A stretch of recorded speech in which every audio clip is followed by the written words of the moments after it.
সংসার সুখের হয় রমণীর গুণে। কথাটা আমিও মানি, কিন্তু মাঝে মাঝে আমি তীব্র প্রতিবাদী হয়ে উঠি যখন দেখি এক নারী সারা দিন সংসার দেখলো, রাঁধলো, বাড়লো, সবাইকে খেতে দিল, বাসন মাজলো, কাপড় কাচলো, ঘর ঝাঁট দিল, তারপর আবার মুছলো। শেষে বেলা গড়াতেই যখন সে ভাবল যাক বাবা কাজ শেষ এখনকার মতো, ঠিক তখনই তার স্বামী এঁঠো থালাটা ফেলে গটগট করে উঠে পড়ল, হাত মুখ ধুয়ে টান টান করা বিছানায় নিশ্চিন্তে শুয়ে শান্তির ঘুম দিতে ব্যস্ত হলো। আর ওই নারী নিজের কপালকে দোষারোপ করে দীর্ঘশ্বাস ফেলে আবার বাসন মাজতে চলল। বিশ্বাস করো, আমি দুঃখিত। এক নারী হিসেবে নয়, এক মানুষ হিসেবে আমি মনে করি সংসার শুধু রমণীর গুণে নয়, একটা সংসারের সম্পূর্ণ সুখ নির্ভর করে সেই সংসারের বাকিদের গুণের ওপরও।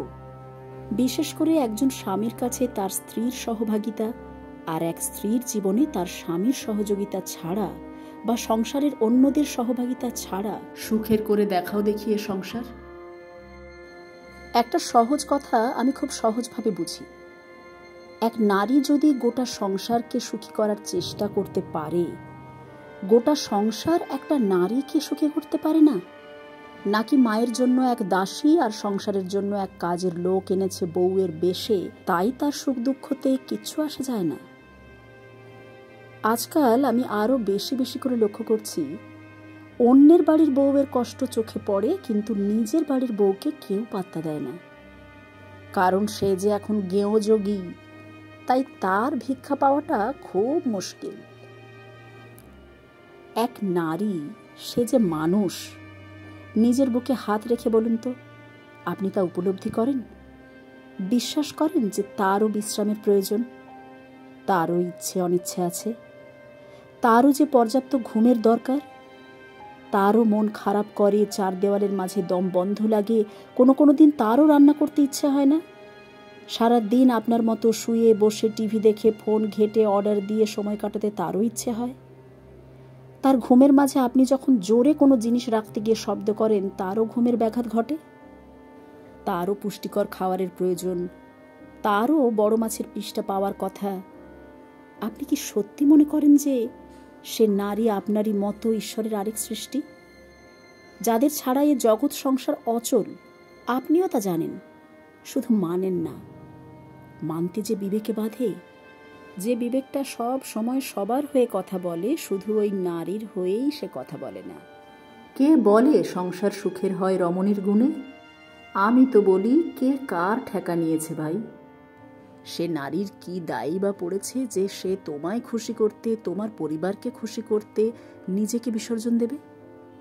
তুমি বা তোমার পরিবার কেউ কি নিজেদের বিসর্জন দাও তার জন্য? আজও বাড়ি বাড়ি গিয়ে দেখো, বেশিরভাগ নারীরা নিজেদের শরীরে রোগ চেপে রেখে বাড়ির সবাইকে ওষুধ খাওয়াচ্ছে, সেবা করছে, নিয়ম করে ডাক্তারের কাছে নিয়ে যাচ্ছে। আর সেই নারী যদি কখনো অসুস্থ হয়ে পড়েছে, সেই নারীকে যদি ডাক্তার দেখাতে হয়, তবে টাকা নেই। সংসারের যা খরচ, তার ওপর আবার বাচ্চা মানুষ করা আর হাতি পোষা তো সমান। সংসারের খরচ সামলাতে কর্তার নাকি মাথা খারাপ হয়ে যাচ্ছে। এবার রক্ত বা কিডনি বেচে ওই স্ত্রীর চিকিৎসা করাতে হবে। আর সেটা যদি স্ত্রী হাসি মুখে মেনে নিতে পারে, তাহলে রক্ত শূন্য বা কিডনি শূন্য মানুষকে নিয়ে যাক ডাক্তারের কাছে। তাই কথায় আছে, নারীদের সব দিকে জ্বালা।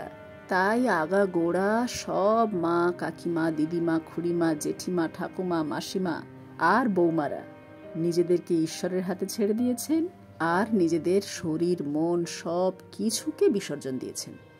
কিন্তু মজার ব্যাপারটা কি বলতো? সেই বিসর্জনের কথা আর সেই ত্যাগের কথা ইতিহাসের কোনো পাতাতেই লেখা নেই। কারণ এই নারীরাই তাদের জীবনের বেশিরভাগ ত্যাগকে সারা জীবন সবার আড়ালে রাখার চেষ্টা করেছে। আর তাদের জীবনের এই ত্যাগ, এই কষ্টের যে দু চারজন সাক্ষী ছিল, তাদের মুখ অনেকদিন আগেই বন্ধ করে দিয়েছে নিজেদের মাথার দিব্যি দিয়ে। এই নারী এমনই এক সত্তা যার বেশিরভাগটাই মানুষের অজানা। আর যারা তাদের কাছ থেকে উপলব্ধি করেছে অথচ বুঝেও না বোঝার চেষ্টা করেছে, তাদেরকে আমি সত্যি সত্যি স্বার্থপর বলি। আমি তো বলি, স্বার্থপরতারও একটা সীমা থাকে। নারী কিছু বলে না মানে ভেবো না সে বোকা। সে যা বোঝে, যা অনুভব করে, তার আন্দাজ করতে যদি তুমি পারতে, তুমি সতর্ক হতে, শুধরে যেতে। যে নারীকে দিয়ে তুমি তোমার সংসার গুছিয়ে নিলে, বংশ বাড়িয়ে নিলে, সেবা পেলে, তাকে সুস্থভাবে বাঁচিয়ে রাখার দায় তোমার নয়? তার ভালো থাকা, তার মুখের হাসি ধরে রাখার দায়িত্ব তোমার নয়? তাই বলে স্ত্রী যদি গাড়ি, বাড়ি, গয়না, শাড়িতে সুখ খুঁজে পায়, তাকে সুখী করার দায় তোমারই পুরোটা, এমনটা আমি কখনোই বলবো না। কিন্তু যে নারী তোমার সোহাগে বাঁচে, তোমার প্রেমে দীর্ঘায়ু লাভ করে, তোমার যত্নে, তোমার সঙ্গে সে যদি অনন্ত জীবনের হদিশ পায়, তাকে মাথায় করে রাখা তোমার কর্তব্য নয়? যে নারীকে সকাল থেকে উঠেই বলে দিতে হয় না যে পরিবারের কার জন্য ঠিক কি কি করতে হবে সারা দিন জুড়ে, সেই একজন নারীর জন্য গোটা পরিবারকে কেন বলে দিতে হবে যে সে নারীর ঠিক কি কি প্রয়োজন? আমি লিখে যা শেষ করতে পারবো না, তুমি চাইলে তার চেয়ে 1000 গুণ বেশি অনুভব করতে পারবে। তাই সময় থাকতে একবার নিজেকে প্রশ্ন করো, সংসার কি শুধুই একজন রমণীর গুণে সুখের হয়, নাকি সেখানে তোমারও গুণী হওয়া দরকার?